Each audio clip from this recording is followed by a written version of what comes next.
la la la la la, ya la la la la la, ya la la la la la, ya la la la la la, ya la la la la la,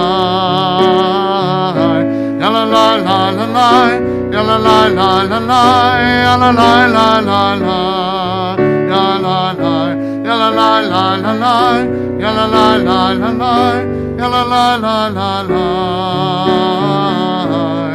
We return, we return,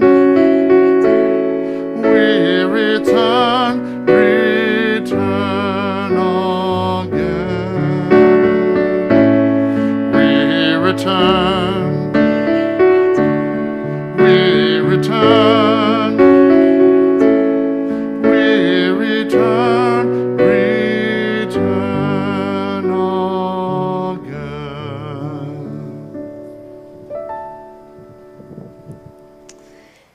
Thank you for returning to this space, for returning indeed to the source of life. It was Abraham Joshua Heschel who talked about text people, about how we had so much sacred text in the world, but what we need are text people. People to share indeed who they are, to live toward just through being here, through their interactions with those who are around them. Indeed, this afternoon we are going to meet or re-meet, return indeed to some of those text people. We are going to have two members of our congregation lift up their sacred stories, tell their Jewish journeys, and maybe it will spark something in you. In fact, in future years, you can always let me know if you have a journey perhaps that you want to lift up. But at the very least, let us reflect on our lives and listen to the lives of those who are around us. I'd first like to call up Michaela Friedman to share her story with all of us.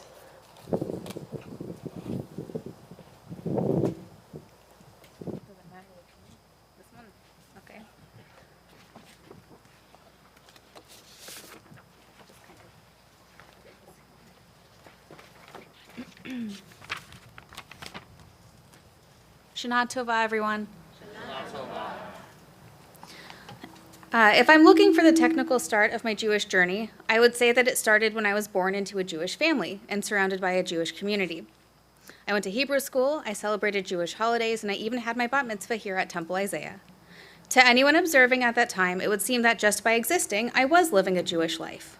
But for most of my life, I've never really felt connected to Judaism. I dabbled with prayer when I was a kid until I realized that despite all of my young attempts at helping myself and others through words to God, people were still cruel or sick or hurting. Loved ones still died, and I continued to feel powerless in a world that felt increasingly lonely. Praying to God exacerbated my feelings of helplessness, so I stopped praying. I still went to temple with my family, and I still said the blessings, followed the tunes, but for the only part of any service that I actually listened and felt connected to was the sermons.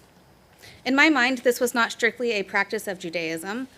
This was just a moment when a person could share their ideas, their interpretations, and their human vulnerabilities with other people. And it made sense to me, the idea that by listening to others' interpretations, we could better cultivate and reflect upon our own struggles, our own vulnerabilities.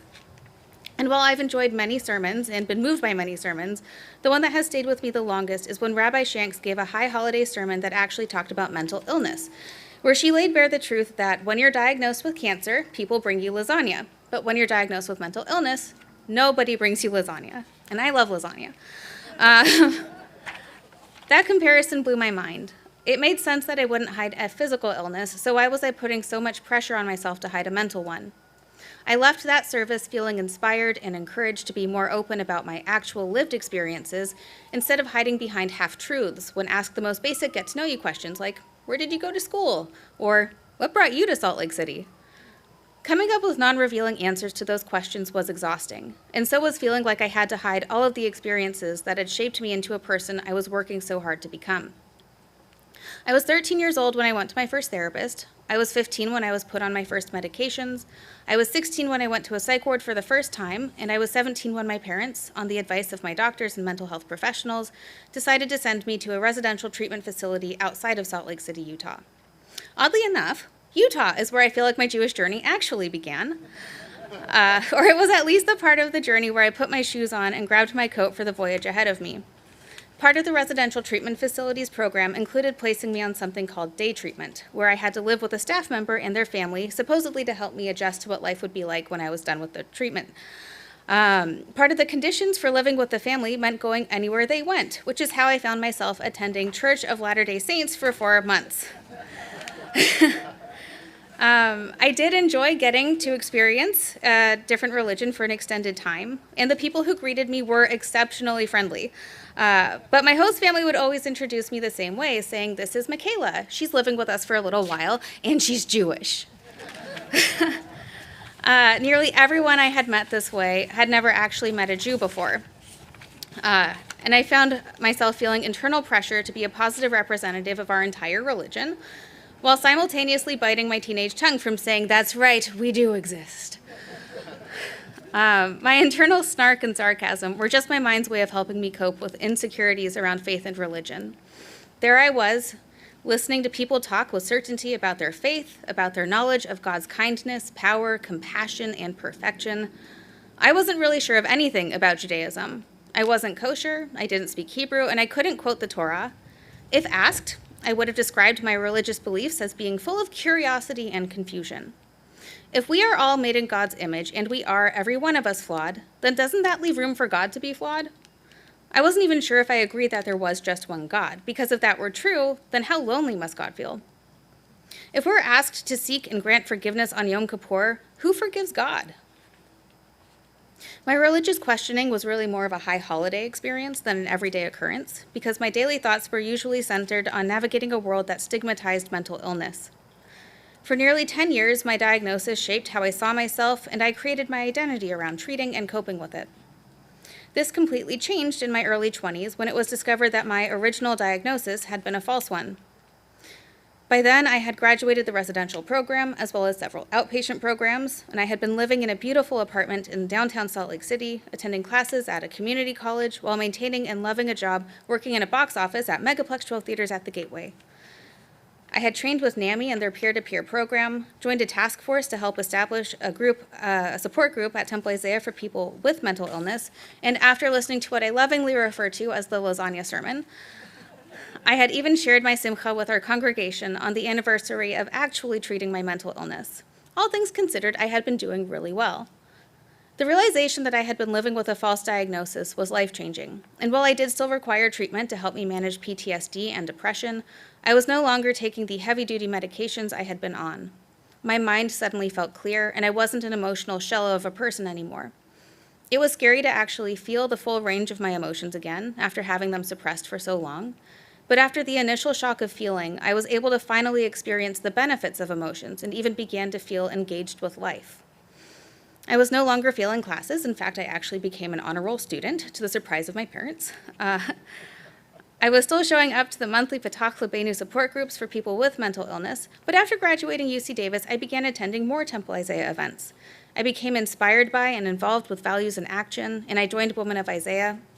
This is how I met my dear friend, Heather Howe, who eventually encouraged me to become a JQuest teacher, where I am still teaching Masa. Masa, funnily enough, means journey. I've taken classes like Exploring Judaism, I've begun practicing Musar, and my Jewish and mental health journey have even joined forces in the form of my involvement in a revamped mental health and wellness task force. Please look online for our upcoming events and check out our webpage for some informative help. There's some really good stuff there. I'm just going to promote that. Even though I still struggle with my understanding of God and my mental health, I no longer feel isolated from this community. This isn't really the end of my Jewish journey, because I don't think our Jewish journeys can end. I believe that starting a Jewish journey is like opening a door, and ending one is just opening another. Shana Tova. Shana Tova.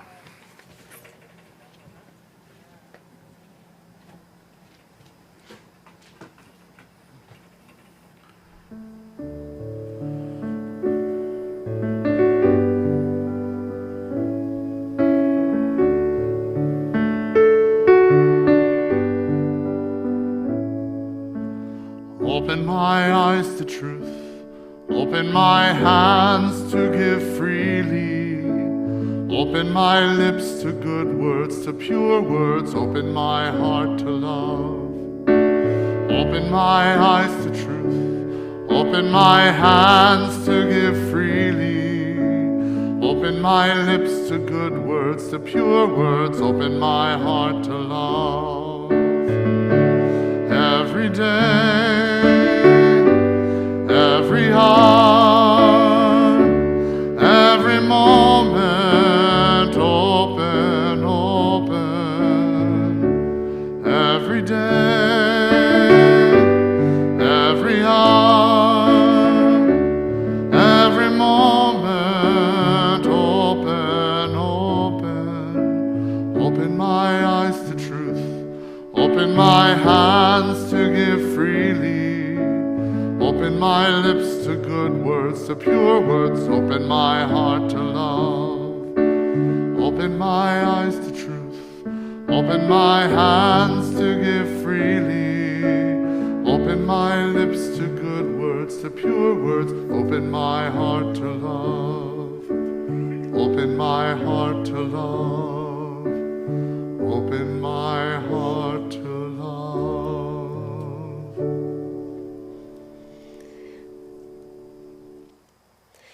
Thank you so much, Michaela, for sharing your story with all of us. You are a blessing. And I love that you are teaching JQuest, because I have two very excited boys at home who are ready to study with you starting this Sunday, to go on that Masada, that journey with you. And I want to acknowledge Rabbi Shanks, the deliverer of that lasagna sermon, right on over here, for making that beautiful connection. For Michaela and indeed for all of us. So thank you for sharing your story. Let us lift up one more in our community today. I want to call upon Melanie Yadagar to share her story with us today.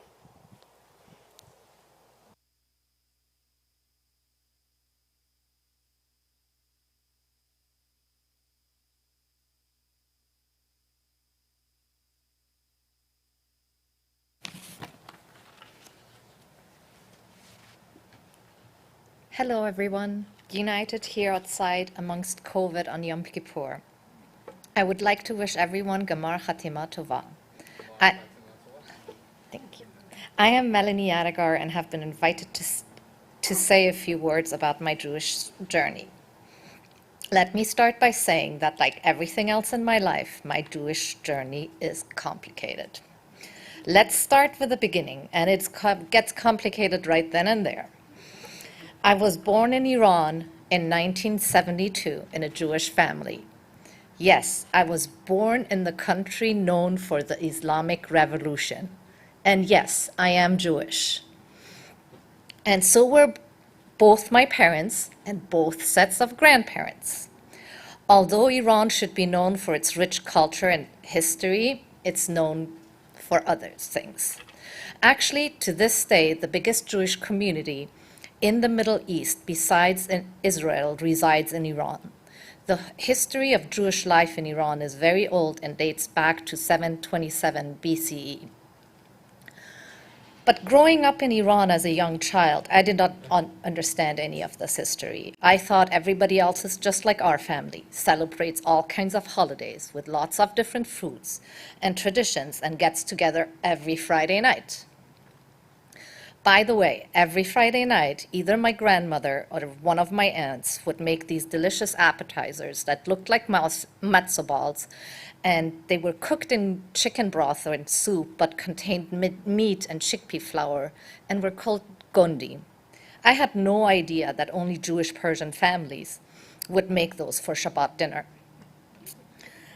Our immediate family of 5 also would travel to Israel from that. Only a short flight away for Passover every year. My dad, a Zionist, felt that Israel was our homeland, and no matter what, every Jew needs to visit Israel at least once a year. So my fondest childhood memories of vacations were in the Dead Sea, which my dad believed to heal every ache and pain, and in Tel Aviv on the beach. Then the revolution happened in 1979, and our lives turned upside down within a couple of months. My dad, a very successful businessman in East Iran, decided to put my mom, me, and my 2 siblings on the last El Al flight to Israel. I was 7 years old at the time. My brother was 6, and my sister was only 4. We left the country with 1 suitcase, thinking we will be back within a couple of weeks. We ended up staying in Israel for over 6 months. First at a hotel in Tel Aviv, then with family members in Holon, then decided to immigrate to the US, where other family members were immigrating to. We could not obtain a visa, and then decided to move to Germany for a while, where my uncle and his family were living, and my dad had a small business.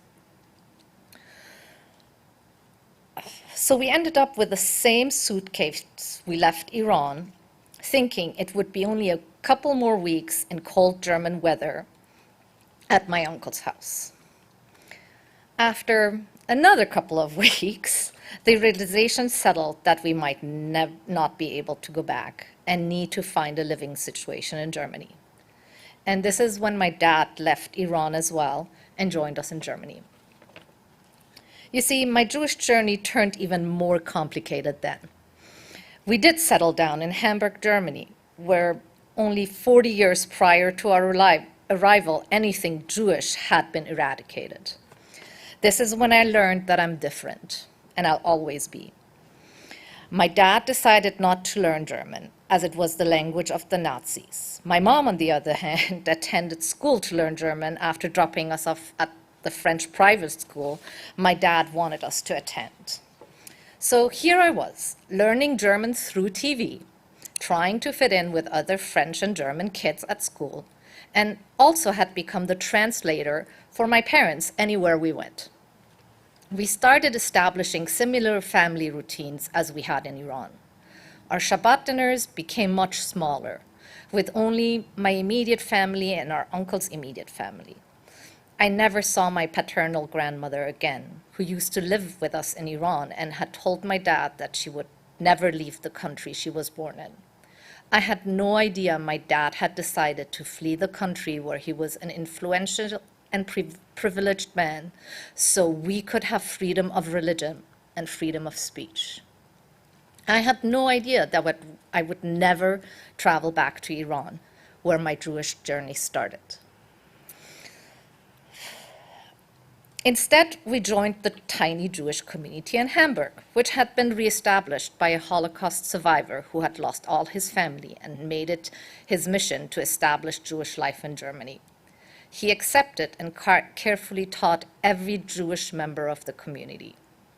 He fought the German government to collect funds to rebuild a synagogue and reclaim the 200-year-old Jewish cemetery. Today, both my parents are buried in the same Jewish cemetery. He explained all Jewish traditions to every member of the community, no matter their background, became the cantor, taught Hebrew to every single boy who needed to get bar mitzvot himself. He rebuilt the whole community from scratch, including a new synagogue, which unfortunately almost got attacked last Yom Kippur. But it's still standing, and today it is the biggest, largest Jewish communities in Germany. Thanks to Cantor Singer and my dad, I felt I belonged. They explained to me that it was okay not to celebrate Christmas in a country where every single other child did. They also both reassured me that, in fact, it is very Jewish to question Judaism. Oh, and I sure did as a teenager.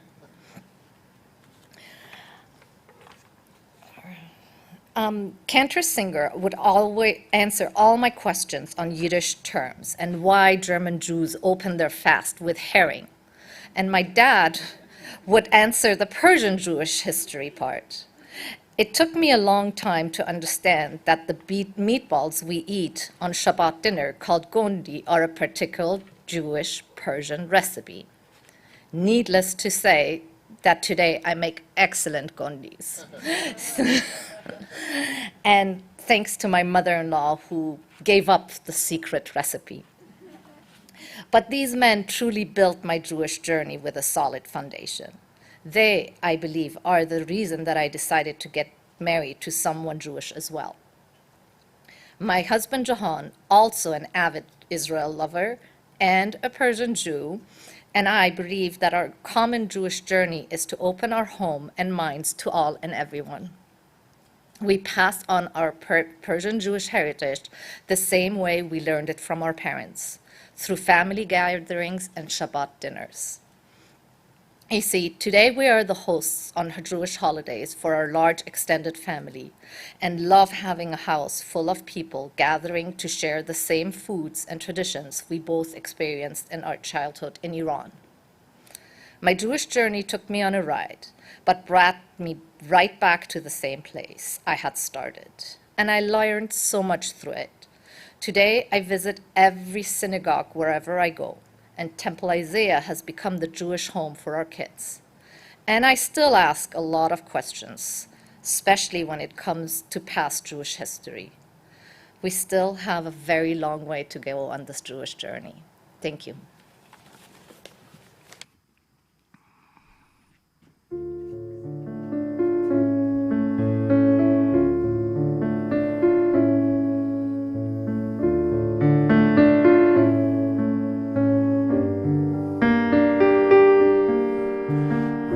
Return again, return again, return to the land of your soul.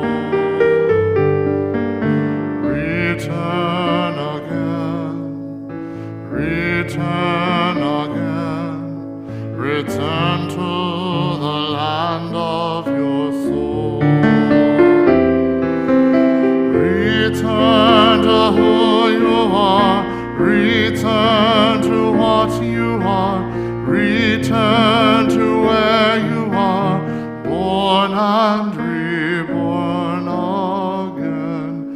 Return again, return again, return to the land of your soul. Return to the land of your soul.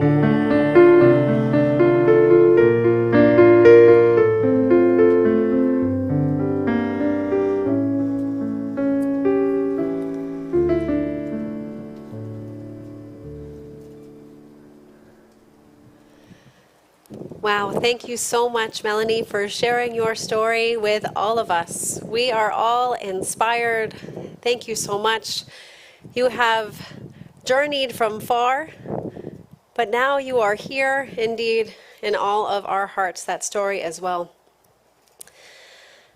May we use this experience of hearing the stories around us to think too about the journeys that we have been on, where we've been, what we've learned, where we are now, and what's next on this journey for all of us. Friends, this concludes our section here on our Jewish journeys.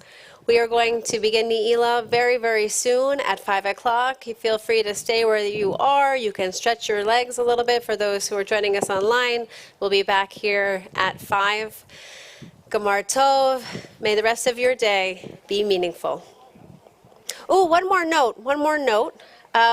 If you have not yet brought back a bag of food for that we are collecting, we have a couple of bins. We have some bins over here. If you have a bag of food with you, you can certainly drop it off there. But don't worry, the gates are always open for food donations, or at least through Sukkot. We are collecting through then. So please, if you are heading out, next time you come back, bring that bag of food with you. That's one way, indeed, we can make this world a better place for us all. Gamar Tov.